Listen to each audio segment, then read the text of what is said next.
Hello everyone, अगर आप CET 2022 वाले स्टूडेंट, वीडियो आपके लिए बहुत ज्यादा इंपॉर्टेंट है because some of the student are asking कि सर आखिरकार ये पेड सीट एडमिशन पॉलिसी क्या है। So we are going to discuss कि आखिरकार ये पेड सीट एडमिशन पॉलिसी क्या होती है। तो बनारस हिंदू यूनिवर्सिटी में एडमिशन लेने के लिए एक पेड सीट कंसेप्ट पॉलिसी भी इंट्रोड्यूस की जाती है।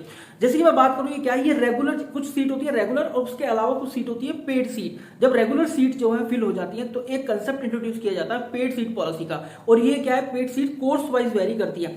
ये क्या है, 10 से 15 सीट होती है पेड सीट, या 10 से 15% तक हो सकती है किसी भी कोर्स के अंदर।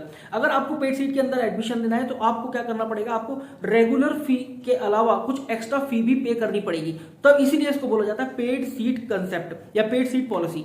इसके अलावा देखो क्या है, जैसे कि आप ऑब्वियस सी बात है, अगर आप बीएचयू का पार्ट बनने जा रहे हैं, if you want to get admission to the Banaras Hindu university, so you have to be the part of the CUET 2022 as well, because CUET 2022 का स्कोर जो है बनारस हिंदू एक्सेप्ट करेगी।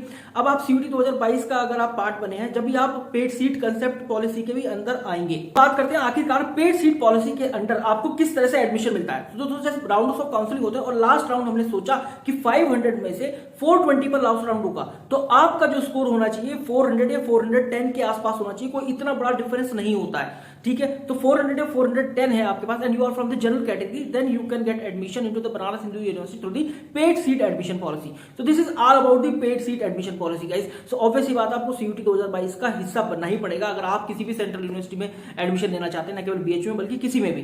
सो thank you very much guys, this is what update I want to take you.